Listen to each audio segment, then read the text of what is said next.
Coucou les petits loups. Pour ce deuxième jour sur la route romantique, me voici à Dinkelsbühl. Regardez ça. Donc voilà, c'est encore une ville fortifiée, médiévale, très charmante. Manifestement, elle vient d'arriver.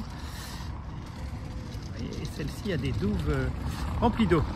Alors honnêtement, ça fait vraiment penser aux construction Playmobil, vous savez, la ville au Moyen-Âge, je trouve que ça a toujours un peu ces terres-là. Bon, on va aller voir dedans. Alors là, on est au centre de Dinkelsbühl, avec ces maisons à colombage.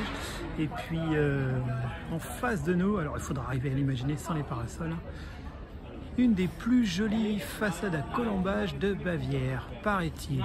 Bon, ben voilà, comme ça, vous l'aurez vu. Et puis... voilà, Dinkelsbühl, ça ressemble à ça. C'est beaucoup de parasols en fait, hein, quand on regarde bien. Mais sinon,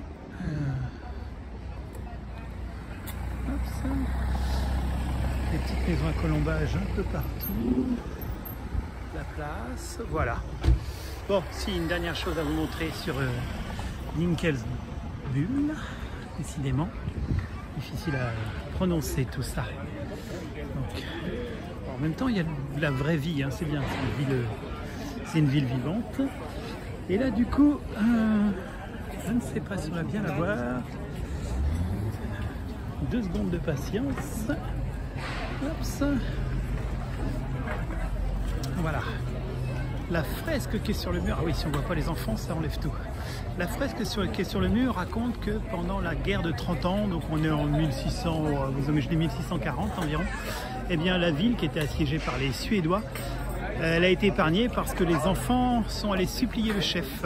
Et voilà, et du coup la ville s'est rendue aux Suédois, mais elle a été épargnée. Voilà, c'est la légende de la ville de Dinkelsbühl. Et là-dessus, on continue. Eh ben, dernier coup d'œil avant de quitter Dinkelsbühl.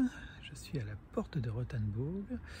Voilà, c'est charmant. Honnêtement, c'est vraiment une petite cité fortifiée, un peu type Carcassonne, mais vraiment très jolie jusqu'au bout. Donc voilà, c'était la ville de Dinkelsbühl. Je vais aller voir Nördlingen. Bon, deuxième étape pour aujourd'hui, la ville de Nördlingen. Donc du coup, voilà, ça c'est un des bâtiments principaux, mais regardez ce que je voulais vous montrer, c'est que sur le toit de ce bâtiment, voilà, il y a un nid avec 2 cigognes, on en voit partout ici.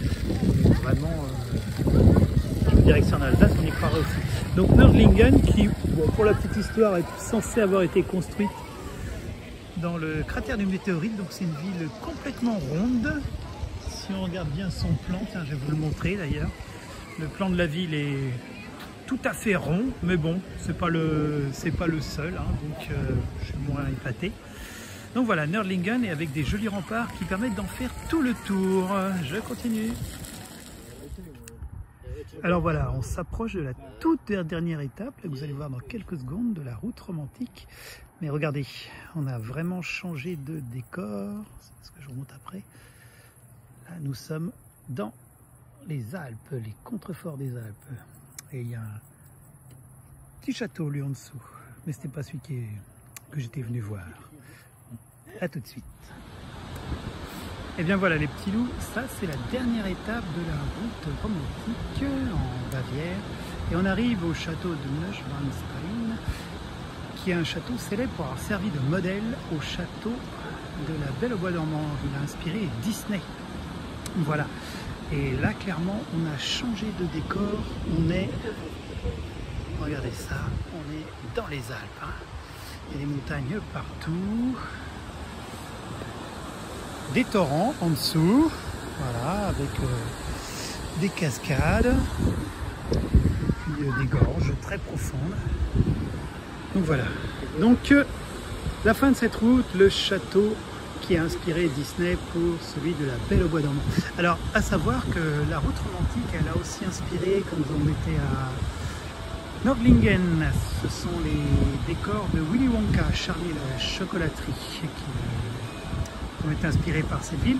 Et puis la première, Rothenburg, a servi aussi d'inspiration pour la ville de Pinocchio, dans le dessin animé toujours de Disney.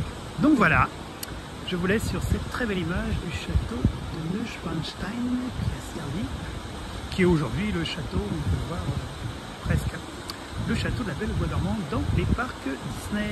Voilà, c'est la fin de cette route, à bientôt les petits loups. Ben voilà, en redescendant pour finir une dernière vue de ce château. Et puis là, bon, bah pour le coup, les montagnes qui l'entourent, la gorge, voilà, où il est posé, tout en hauteur sur lui. Voilà, c'est fini pour ce coup-ci. Je vous souhaite une bonne fin de journée, petits loups.